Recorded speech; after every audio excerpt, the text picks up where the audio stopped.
My friends, truly remarkable news that I think no one was really expecting. The GoldenEye 007 remake for Xbox Live Arcade, intended to be released in 2007 but shelved indefinitely for one reason or another, has somehow, miraculously, leaked online. Unbelievable. And, well, because the original GoldenEye is the game I've centered most of my work on this YouTube channel around, I should at least make some kind of video discussing this new, leaked remake, especially from the perspective of speedrunning. What are some key changes or differences? Will people speedrun this game? How does this affect speedrunning of the original game? Does this change everything? Well, that's why you're here, so let's just bungee jump into it and find out. This video is going to mostly be a playthrough I did, commentating and pointing out some things I found interesting or notable, things that might impact how people speedrun this game, but also just general game changes as well. But before we get into all that, we should at least briefly mention what happened, why we're here, why this game never saw the light of day until now, and all that good stuff. So basically, naturally, for the 10th anniversary of GoldenEye 007, Xbox wanted to release a remake of the game on Live Arcade, because they now owned Rare, the original developer of the game. However, it was never that simple, because the James Bond intellectual property is a complication to say the least. Some companies own its film distribution rights, some others own its literature rights, yet some others own its video game licensing rights, its streaming rights, etc. It's a wild mess. And none of these companies are Nintendo, Microsoft, nor Rare, so yeah. I'll leave some articles and YouTube links in the description about this kind of stuff because they've all said it better than I will. It's a bit beyond my pay grade, you know. And basically it seems some of these companies didn't like how Bond was represented in the original GoldenEye. I've heard that certainly they don't want people to be able to see James Bond pass away in a video game. I guess it kind of ruins the immersion of the character Bond, I suppose. And sure, while many might find that extremely silly for a video game, I kind of get it. I don't like passing away on world record pace speedruns either. You know, what's kind of funny is that the vast majority of people who speedrun the original GoldenEye 007 don't even see it as a James Bond game. It's just a good shooter game for N64, the most popular console for speedrunning to begin with.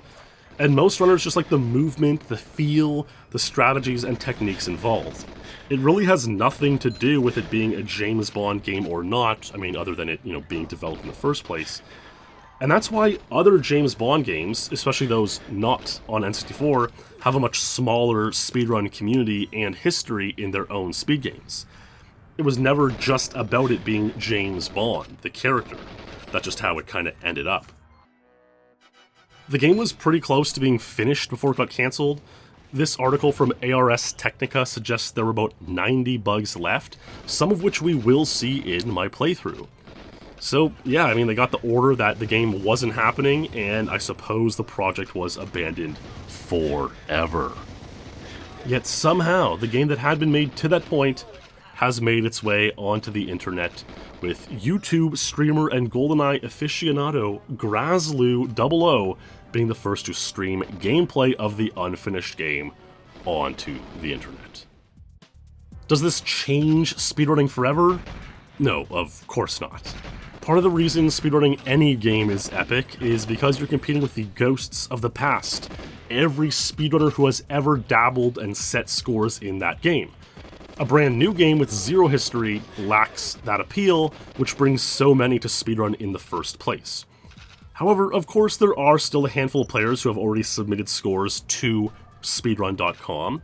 Like Damn Agent 51 has already happened. And I think that clearly demonstrates that this is a distinct game from the original N64 version. The scores aren't comparable, the frame rates are different, the technology's different, the consoles are different, so directly comparing scores across versions of games is very silly. I think by looking at the Perfect Dark Xbox Live Arcade release, a game that indeed exists and was actually released, we can gauge how popular Speedrunning GoldenEye Xbox Live Arcade might be in comparison to the original on N64. We can see there are 13 people who have submitted an agent speedrun on Perfect Dark Xbox Live Arcade, yet there are several hundred people who have submitted records for Perfect Dark on N64. So yeah, I would expect we'll see something very similar in this GoldenEye Xbox Live Arcade version with, maybe 1% of the amount of speedrunners of the game. And maybe even more drastically so because, this isn't even a legitimate release of the game. So, with all that being said, we're about to get into my playthrough. One thing to sort out quickly first, though, is perhaps the biggest difference in the game from a speedrunning perspective, which is, probably the fact that you no longer need to pause for your various items in-game. Pausing has always been something we'd look to speed up or optimize in the N64 version, but now with the click of your B button, you can just cycle through your items. A good example of the impact of this is Bunker 1 Agent, a short level where in the N64 version you have to pause twice, once for a camera and once for a GoldenEye key analyzer. Each pause takes about 5 seconds to go in and out of, thus of course you can save a lot of time by not having to pause in this Xbox Live Arcade version. In fact, you can already see that people have scored times of 13 seconds on the XBLA version on Bunker 1 Agent, compared to the world record of 16 seconds on the N64 version. Oh, and one more thing before I start playing through. You can't warp through doors or cracks in the XBLA version, so that is at least one facet where the Xbox version is a little bit slower than N64. Warping only really works because when the game lags, like when you switch weapons causing lag, the game drops frames and tries to predict where you will be in, say, 2 or 3 frames when the game stops dropping those frames. This allows you to squeeze through cracks and openings in doors more quickly to get to the other side. This means that because of the XBLA's higher frame rate, 60 frames per second, warping is practically impossible. At least no one's been able to do it yet. So without further ado, here's my playthrough of this game on Agent, just pointing out things I noticed, whether they affect speedrunning or not, their changes from the original, or things I found interesting. It's not a full playthrough. I've cut out a lot of parts where nothing of note is happening, or there's nothing new to see. I've linked Grazlu's playthrough in the description if this leaves you wanting to see more. He played through the entire game there. But here we go. Here's my playthrough and what I noticed. Hope you enjoy. So here's something that's kind of cool. I'm sure you know about the paintbrush slapper. I don't know if this was left in as a homage to the original, or if it's just the way that the mechanics of the game work, but it still works here on the Xbox Live Arcade version, which is kind of crazy that you still have the paintbrush slapper make an appearance in this version of the game too.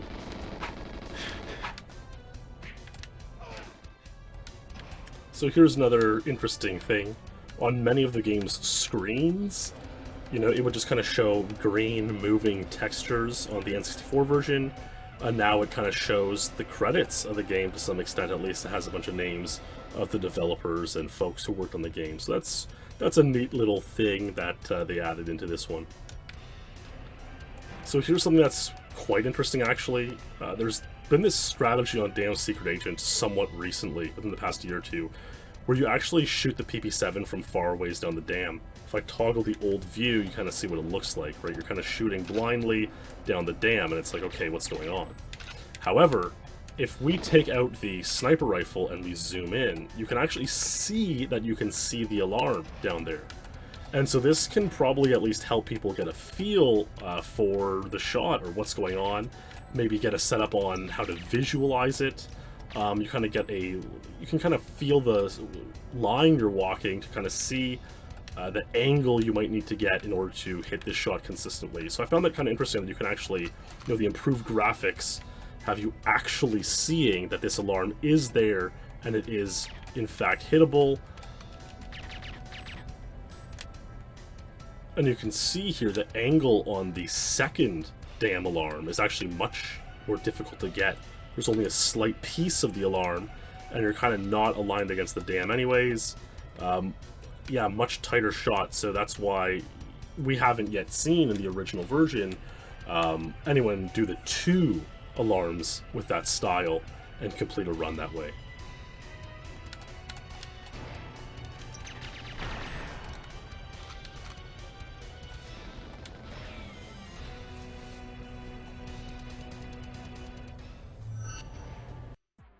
So this one's a bit interesting. They changed the name of Dr. Doke to Dr. Rachmanov. I don't know why they would change that name. You'd have to ask the developers, but yeah, just a little interesting change. I can guess that maybe whatever job Dr. Doke had in the first one, now Dr. Rachmanov has in this game, and they wanted to make that homage, but that's just a guess. I'm sure a dev maybe will chime in. I don't know exactly, but that's really the only difference on facility that I could find. On Runway, there's really not much of note. You can kind of really see through, like, this door, which leads back to the gas plant, to the facility. You can really see, like, the dam is there, you know? So that's kind of fascinating, but that's just a cosmetic thing. And, yeah, I believe this is what it looks like in the original game, too. So, you know, it's just, it is the way it is. It's the way the level is built. Not a really a change that matters in the least. The level looks really, really cool, though. I mean, the mountains are pretty epic.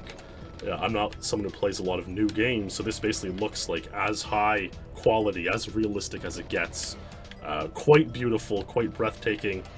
Although I believe the dam and facility and runway mission is to take place in Arkhangelsk, which is actually a region of northwestern Russia, near Finland. And it's not really mountainous over there, it's more plains.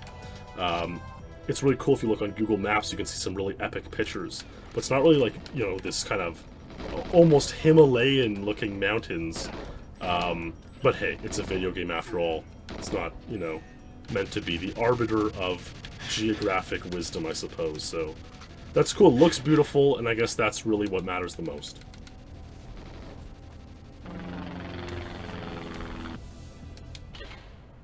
Surface 1 looks really, really amazing. Like, look at that view. It's breathtaking, it's enjoyable, it looks great. The tree line difference is really cool here. If I toggle on and off the old view and the new view, yeah, it looks so epic. And what's cool is that you can actually see that the rest of the level is like over here, you know, there's the satellite and so on. You wouldn't be able to see it in the original game. And it kind of for me, it changed like how I view the map of the old level, how kind of close the start is to all this other stuff. You kind of just think you're kind of making a slight left turn here, but as it turns out, it's like almost a huge horseshoe to turn around and get into the rest of the level. And so that's, yeah, that's quite something. It makes you wonder if there's a way like through the fence there. I would say almost certainly there isn't, but it makes you wonder because you can kind of see how close the start is to the kind of more important area of the level. You know, what a time save that would be, you know, warping or breaking through the tree line from the start out into the open area of the level. Almost certainly never going to happen, but, you know, you can dream, I suppose. So these two cabins are kind of interesting.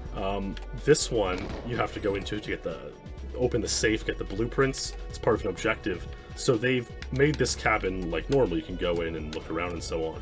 But this one like has no purpose in GoldenEye at all. And I can't even get in. If you press B, you'll hear the sound of the door opening the first time you do it on the level. Other than that, like, it won't open. And you can see in, but you just can't gain access to this cabin. I've had times too where trying to open the door like caused the whole screen to go black. And I would have to like pause or turn around and look away from the cabin to unload it for the screen not to be black anymore. Oh, there it goes. Exactly what I was talking about. So I've like loaded objects in the cabin, I presume. I can pause, but as soon as I see the cabin again, I load it again, and now the game goes to black. So I have to like turn, hope I've turned enough, pause in and pause out until I'm looking away from the cabin, and it might not happen. Like, it kind of can mess up your whole game. Okay, now I'm looking far enough away, so I cannot load that cabin again. and if I turn around, I will get the screen to go to black again. See? Because I loaded the cabin, and I guess that cabin is broken. Probably, you know, obviously not something that affects the gameplay. If you were to speedrun it, you're never going to go in that cabin anyways, but it is something very interesting. I'm sure it's one of the last pieces of the game that wasn't finished, and that's why it behaves in a glitchy manner. There's really not much difference on Bunker 1. Here again we see the staff credits on a screen, and the cool part is we can switch to, you know, the gadgets without having to pause. So I take out the camera, I can take a snapshot of the screen, I have the key analyzer now, I can just analyze the key and carry on, and that's the entire mission. So obviously on Agent at least, and there's really no differences on the other difficulties, except for the fact, and this is kind of important, the cameras no longer are shootable in one shot if you aim at their lens. See? That would normally destroy a camera in GoldenEye, the original. These lens shots no longer destroys them in this XBLA version, so each camera is going to need 5 shots to be destroyed, and that would come into play on Bunker 1, Secret and Double Agent, Surface 2, Double Agent, and Bunker 2, Secret and Double Agent, making it a lot more difficult. You need to land 5 shots in the camera instead of just 1, and that's a big deal. So interestingly, here on Silo, if you switch weapons, you still get the trick where the ceiling opens, like the missile's about to launch. That's kind of cool. And there, you can, you know, get the door to open, the roof to open or close, based on you switching weapons. A cool little Easter egg from the original game that has made its way into this one. I mean, like, the vast majority of the physics, I would say all the physics and all the AI of the guards has stayed the exact same, and so, of course, nothing like that is going to change, really.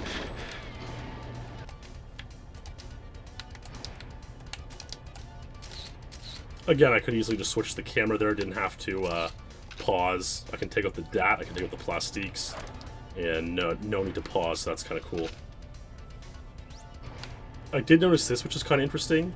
It's that, yeah, right here, if you are in Cinema 21:9, so the widest the game gets displayed, there is, like, if you're running against this wall, I'm in the last hall of Silo, before the satellite room, you can sort of see all these textures of the rest of the level. Kind of interesting, right? That's pretty cool. There's long been theorized a strategy where, like, you could R-lean or otherwise throw a plastique from room to room, so that, like, perhaps you could just pause once in the main game on Double Agent and, like, chuck all 4 plastiques and have them land in each room, completing the objective. This would save, like, 3 pauses. Chances are it's not possible, because when you throw plastiques and objects through unloaded areas or weirdly loaded areas, the object, the plastique or the mine, usually unloads. But it's a theoretical strategy, like a fantasy strategy, more like. Anyways, just seeing the level kind of laid out like this, glitching, seeing it partly loaded when you're in other parts of the mission is kind of interesting. So, yeah, it's just something I noticed. I wonder if there are other levels where using these extremely wide video settings, display settings, that you would get a similar effect. So Frigate is mildly interesting because, again, it looks like this is like one of the last things that wasn't yet completed, is that there's no water textures. You're just firing into the abyss. Now the sky texture looks way better, right? If we see, here's the, you know, original kind of graphics. It has a water texture. Again, you do just fire into the abyss, you're not hitting any water. And the sky's there. The sky looks great. I mean, who wouldn't want to be on the ocean like this? It looks amazing. But yeah, there's just been no water texture added yet. I'm sure that was going to be one of, like, the later things they would add, so no big deal. Other than that, it looks pretty cool. So cool stuff on Frigate.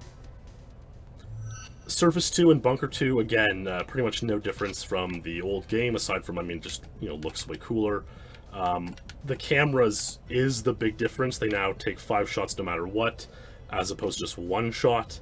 There are obviously some very famous records in the original game where you know, someone has an insane one-shot camera, or especially one-shot third camera on this level, the far camera through the fence. So that's probably not going to be possible on this version of the game. But I mean, other than that, you know, there's time to be made up, generally speaking, throughout the game by not having to pause and so on. So having to, you know, get 5 camera shots instead of just 1 is, you know, it's, you win some, you lose some, I suppose. A lot of people might see the games like really, really dark, especially Statue and Jungle and Surface 2. They do look quite dark. I haven't really seen anyone able to fix that. Who knows? I'm sure, you know, people are crazy. They might fix something someday. Yeah, see this camera from behind?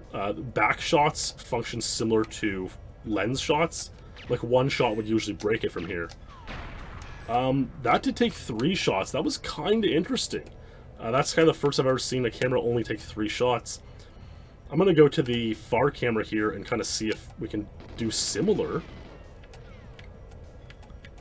If it'll take 3 shots from here. Wow, that one only took 3 from the back. So who knows, maybe that's going to become a new strategy for those who do choose to run this game, to hit the back side of the cameras and take them out in 3 shots rather than 5. Let's check out this room. So again, you could hear that it tried to open, but it didn't open. Now, if I throw a grenade, which I generously picked up, and it maybe loads some stuff inside the cabin, let's see if we can get it to cause our game to glitch out. Alright, so I haven't seemed to got this cabin to glitch out here on Surface 2, which is kind of interesting. I wonder if there is a difference, if the cabin's rendered differently on Surface 2 as opposed to Surface 1. I mean, I'm clearly shooting an object inside the cabin, and it's not causing my game to go to black. Yeah, so I wonder what the difference is on Surface 1, why it's not loaded or less loaded, or whatever the case may be.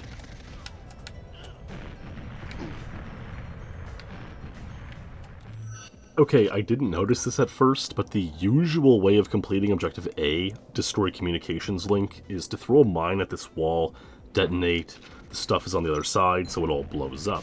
However, on this XBLA version, that doesn't work. Explosions don't seem to go through walls in this version, which is actually quite a significant difference. Now, normally this would require you to go pass away this guy, get his key, then unlock the door and shoot out the comms link yourself. However, it looks like Dusky sussed out this strategy, where you shoot out a window and then chuck the mine through the window. A pretty epic solution to this strange change in this XBLA version of the game. Bunker 2 again, not much different at all. I mean, Natalia obviously looks much different. She's actually a little bit shorter, which is kind of crazy. Like, here we can see toggling the view, like, clearly she's been shortened. So that's interesting. Obviously not, like, a huge difference. Doesn't make the game, you know, unplayable or anything. The cameras, again, would take 5 shots. A lens shot simply won't do. So, you know, that makes it more of a challenge on Secret Double Agent. And the VHS tape looks the exact same, so that's pretty cool. There it is, the old VHS in all its glory. I'm sure many people watching this video never even had a VHS tape in their life. Hard to believe. Statue is kind of interesting because, like, you can actually see the statues. In the original, you know, it's much more difficult to figure out what they're supposed to be, you know. It's very, very dark. Maybe you really can't see anything at all. But I mean, I kind of like these, you know, fairy lights, Christmas lights strung up in the statue park. I mean, clearly this one in the original textures kind of just looks like some kind of warlock or something, this statue. Yet, when we have the new textures, it actually looks like a discernible face. So, that's kind of interesting. Other than that, though, not much new on statue. Basically the exact same. Although it's like, you know, because the textures are different, you can kind of more clearly see where there are gaps or openings between statues. So who knows, maybe this will help with pathing at some point. I mean, wow, look, they really did a nice job on these pillars, you know, that's kind of cool. There's also this path kind of marked down. It kind of helps guide your way. Obviously, statue was, you know, not quite full water temple, but a little bit water temple-esque, in that people would often get lost on the statue. I'd find that, you know, when talking to people who played this game and never beat it, you know, in the 90s, they would often point to either Cradle, Control, not being able to find the mainframes, or Statue as the levels that stumped them. And Statue was almost always because they would simply lose their way. And the way that the levels kind of lit up a little bit more, you know, kind of helps guide your way. So obviously they recognized that that was a problem for at least some, a challenge for some, and did what they could to remedy it. You can still strafe Valentin, although, I mean, obviously no one who plays N64 is as good with the Xbox controller yet. So we can't strafe him as far, but, like, you know what? You can still strafe him. Pretty cool. So his movement is all the same. So that's always pretty cool. I mean, this statue was like, you know, what is this? It's just a random statue, but now, you know, again, it becomes a discernible statue. They changed the hand of the statue. That's kind of interesting as well, so. I think the last thing really notable in statue is that the shotguns kind of have, like, the big bang at their nozzle permanently, which is kind of curious, kind of interesting. That is what it would look like when they are fired, but they don't even have to be fired to have that, you know, showing, which is kind of weird, kind of cool, I guess. Again, probably something that would have maybe been changed at the last minute, if the game ever were to be, you know, actually released, but hey, it is what it is. You know, I've often mentioned how you never see it on a statue world record run, but if any of those shotgun guards pass away from, say, a grenade explosion that they've thrown, then they start spawning again, right further down the level as you return to the flight recorder. Chances are, since they're kind of coming towards you, you'll get back boosted, but, like, there is a chance that, like, you could get some miracle 3 boost, 4 boost bonus from shotgun guards who only happen to spawn because they threw a grenade and passed away. But, yeah, one last thing on statue that's different is that the gate now says LB as opposed to BJ. So that's quite an interesting development. It used to say BJ because of B. Jones, the guy who designed all the levels. I'm sure LB might have a similar impact on this version of the game, and that's why that was changed. Maybe they caught on that it was a bit of a gag at the end of the day, and they want to change it to something else. Okay, so let's get into archives. There's actually one, like, really kind of troll thing about archives that is definitely going to impact the speedrunners of this game, and it is the window over here. This does happen on the original game as well, but, like, it's very easy to just get, like, stuck kind of half outside. You kind of get clinged on to the window here. It's kind of troll. You can, like, mess around with it in the original. But yeah, obviously, if you get boosted out, it works. You can kind of, like, hobble around and squeeze your way out. But yeah, obviously, that window texture is kind of broken. And so if you're, like, you know, going for an agent speedrun world record, you usually exit through those windows. And that's going to cause you some difficulty, having to get a clean, lucky, maybe, window exit. But what's interesting is that when you go down here and out the bottom windows, which you would on Secret and Double O Agent, that doesn't affect you at all. You can just go cleanly, bingo bango, you know, as smooth as butter, not a problem. So that's an interesting issue on archives. So now we're on streets. There's really not much new on streets. You know, the textures are cool, the tank's cool, but, you know, really nothing of note. It just looks cool. No significant changes, no significant glitches that I've seen, so that's pretty much that. I guess one very minor change on streets is, like, at the end of the level, it kind of just looks like you're, like, running into an open street, you know, in the original game. In the new game, you do see this texture, this, like, star texture and a gate And so it more clearly looks like you're actually like running into a location that could be the depot, the next level.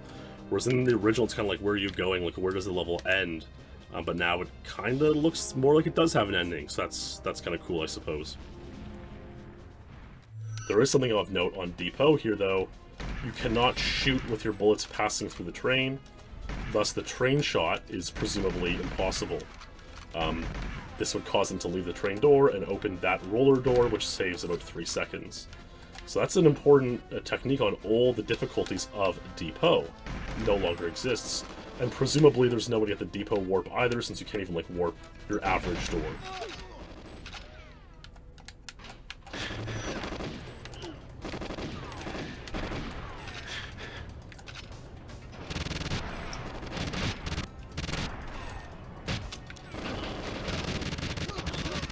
Yeah, so the RCP-90 is still on train. It's a bonus to get out of that first, a box from the first car on Agent. On Secret Agent only is a DD4, on Double Agent there's nothing, but it's still here on Agent, so that's kind of cool.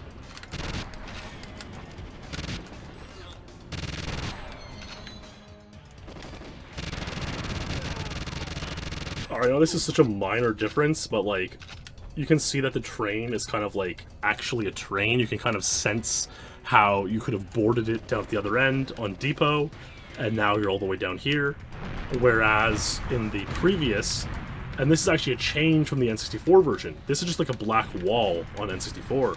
But even in the old view in this game, you still, again, get this kind of sky texture out there. You kind of get an open alongside the train area. Whereas that was not there on the original N64 version. It almost looks like if you could warp through here, you could actually go explore there, possibly, which is kind of interesting. That'd be kind of fun to do. And I'm sure guys will eventually get codes to, like, remove these boxes or something and go explore. But that's not for me, not today. But yeah, something definitely notable that they actually changed even the old texture on train. They made a change in the old view of the level, so very cool. So in Jungle, it's similar to Surface 1 and Surface 2 in that there's this like invisible kind of tree line that you can't go past. In the original texture, we can see it's like this very sharp tree line. In the new texture, it's just wide open, and there's this beautiful purple tree here, which is really, really nice. I think there's one over here as well. A very nice, beautiful tree. We can get to it, but yeah, see, it's kind of behind this weird tree wall. Interestingly, your bullets do land beyond it. So I wonder... Oh, see, they kind of hit this old texture here. In the original game, they kind of just go right through it. So kind of interesting stuff going on with these tree line textures. It affects speedrunning in absolutely no way, but I just think it's cool. I think this purple tree is really nice as well. So here we are in Control, and once again, you know, this computer that Natalia hacks away at, again, has the staff roll, which is kind of cool, a cool little feature. Other than that, there is actually something on Control that I think is the biggest change that they've made, like straight up change, and we'll get to that in a second. So here's what's interesting on Control. The glass down here, all the glass in the level, in fact, is see-through. You can see right through, see the guards who might be coming after you and Natalia. And even if we toggle on the old game textures, the glass is still there. This is unbreakable glass by shots. Explosions can break the glass. Unbreakable glass, but we can see through it. And if you see footage of the original game, it is black glass here, but you cannot see through it. And so guards pop over here or over here, and they surprise you by shooting Natalia. They break the glass and shoot Natalia.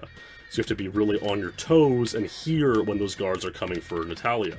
But in this version of the game, on both old view and new view, you can just see right through the glass.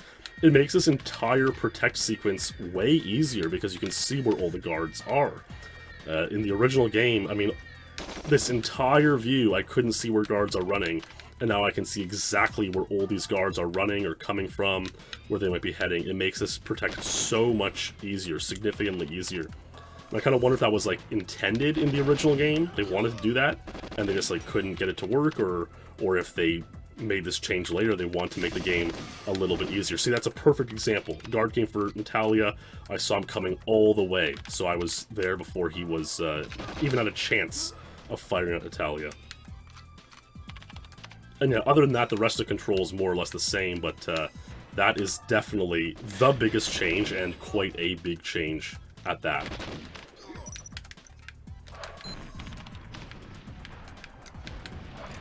Well, I guess that's one thing too. I don't know if you heard that. When I detonate, it like actually makes a little beeping sound. That was not there on the original game.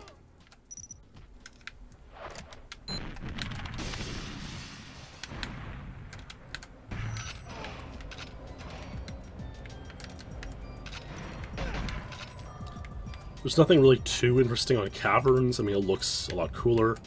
But they did add in the water texture here. At least it appears to be there, unlike Frigate.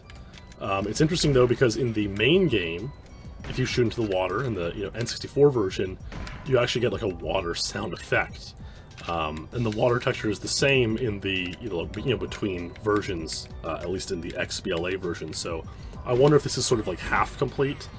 Kind of interesting. Other than that though, nothing really too new or noteworthy on Caverns. Although I guess this is kind of interesting, we're in the radio room on Caverns. Let's see if this box still has a bunch of smaller boxes in it, which eventually has some consoles, which eventually has double AR-33. Indeed, we still have the double AR-33, so I mean, in general, most things like this in the original game are absolutely still in this remake as well. And then finally on Cradle, it's the same level, but as you can see, it looks vastly different.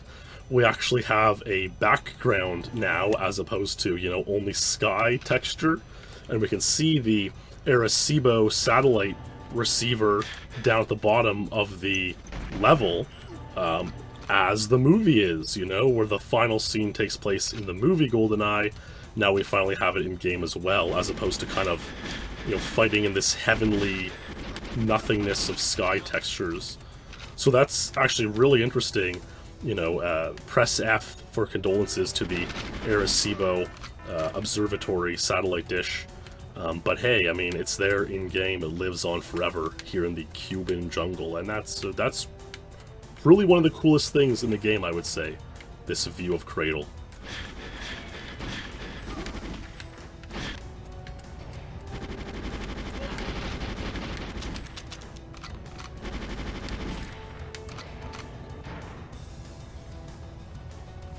Wow, insane ending.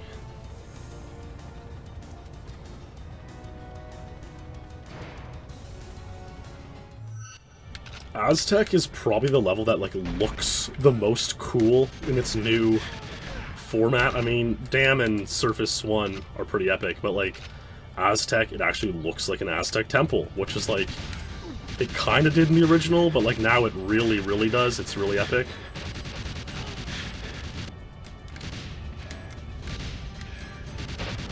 And this, we used to call this the Black Room because it looked all black in the original. Now we get this kind of cool mix of, technology and screens and these old kind of Aztec textures and murals. So that's really, really, this room is really cool. Probably the coolest part of this whole game, I would say, of the remake, so that's really epic. There's this kind of glitchy texture in the body armor area where you can see it's this half wall, this Aztec wall wants to be here, but also doesn't. So it's a bit strange, but has no effect.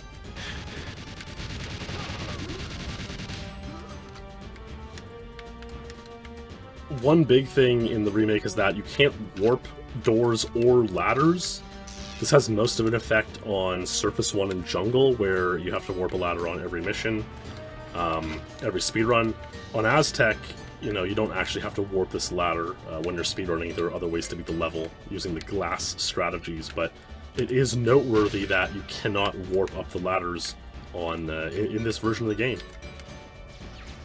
And so, just like in the original, you gotta open the exhaust bay to get this shuttle to launch. There's some cool trees, which is interesting. And the shuttle kind of fades like in and out, depending on where you're looking at it, how much up and down. Kind of interesting.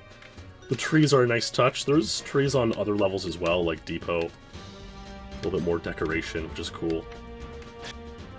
The one thing you'll notice here in the closing cutscene of Aztec is that the back wing still clips through the ceiling right there. Very epic back flap. Some aviation expert can let me know the exact name of that part of the airplane or shuttle, but it clips through the ceiling. Pretty remarkable, pretty silly. Just the way the level of the object was shaped doesn't end up fitting exactly. It's kind of our favorite in-joke. And so Egypt is actually quite interesting because it's the least finished level by quite a measure. And you'll see that, I mean, really all over. I mean, it looks beautiful. We have some more cool purple trees, which are really nice. The pillars are great. If I toggle the old view, we have like a water pool here, kind of like a reflection pool. And you do get a water sound effect there, which is actually quite interesting. Even if we have the new view, it's all dried up, but we still get the water effect. So I wonder if that was going to be filled in with a water texture later. The water textures, again, on Frigate, there was none. Probably the very last thing they were going to add. The trees do look really, really nice, though, in the sky. And I mean, we compare it to the previous, and there's just nothing there, right? But if we get to the Golden Gun Room, you're going to see, I mean, quite a difference and quite a level of incompletion over here. So there's this, like, door before the Golden Gun Room, and it's simply not there. But if I run forward, I can't run through it. So the door is physically there. I pressed, you know, the button to open it. You could hear it being opened, and now I can walk through, but there's nothing to see. The door isn't visually there, which is interesting. And then in this room, again, there's usually these sort of big, you know, concrete boxes that go up and down around these drones. The drones are simply exposed to the wild, so that's interesting as well. Obviously, they would have added that a little bit later. And there's also like a platform that should be here, you know, a stone platform that the Golden Gun rests on. It's not there either. And even if I toggle the old view, still none of this stuff is there. This door is here in the old view, and it is the like one door here in the new view. There should be a door here, and if I run into it, you'll see that I can't run further. On both views, that door's not here. So yeah, that door is here, and this is a really nice looking door. I presume this is what the doors, they were going to make these doors for all the kind of rolling, sliding doors in this level. But yeah, that is the big difference on Egypt. So I would say the least complete level. I'm sure they were working on it. And yeah, I mean, the Baron Samedi just looks way better, way cooler. He looks like very strange in the original texture, and here he kind of looks, he looks cool. He looks like the villain that he's supposed to look like. One last thing that I figured I would try out is putting on Invisible and Tiny Bond and going into Frigate and seeing if you can do the trick where you hover over the stairs, which is kind of a glitch that works if you crouch with Tiny Bond on, and see if the mysterious stairs are still there. I talked about the mysterious stairs in my iceberg video. You know, some thought, ooh, maybe this is where Xenia was supposed to be back in the day. But yeah, so we're going to go through the wall here. We're hovering above these stairs, and look, we're just literally in the other part of Frigate. Sort of. I can press B at this door, maybe? I can open the door, which is cool. But, you know, I can see stuff here. Oh, wow, I can shoot as well. So this is probably like what you were, where you were supposed to be in the original when you're hovering over the stairs. Although I did test it once by like trying to open and close that door, and you can't, like, if I were to go over here and open this door, and then I rush back over here into this part of the level, we'll notice that that door should still be open by the time I get there, see? Or there is no door? I mean, it's almost as if you're in a parallel universe. Like, this is clearly where you're supposed to be when you hover by the stairs, yet there should be a door here and there's no door here. So, maybe that's the explanation. You literally transport to a parallel universe version of the game where you're in this area, and this didn't have a door. It was wide open, and so was that one. I guess those doors were unloaded. But this had a door on it, even though it doesn't. There's no door there. We can go back and try once more and take a look. And that is just so strange. I guess this will forever be an oddity of GoldenEye 007 on all versions. See, there's a door. We were just there. There was no door on this opening. And it's a solid object I can interact with. Yet, if we go back inbounds and go back over there, there's no door. So, what a strange thing to find. And, yep, see, no door on this panel. No door. A very strange thing, and I suppose there's no better place to leave this sort of playthrough and commentary of GoldenEye 007 Xbox Live Arcade version than there. The mysterious floating door that will always be a mystery to us in GoldenEye 007.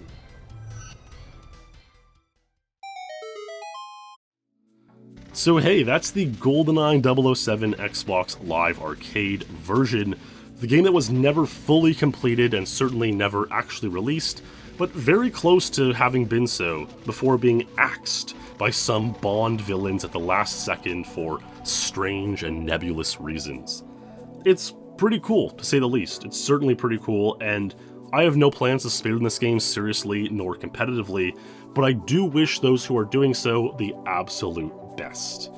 And let's definitely hope some Bond supervillain types don't come along and ask Daddy YouTube to remove videos showing this footage. If you enjoyed my commentary and this huge risk to my YouTube channel by discussing and uploading this leaked video game footage, absolutely give this video a huge like and make sure you're subscribed for more amazing video game content. Thank you all for watching, stay true my friends, and I'll see you in the next stream or video.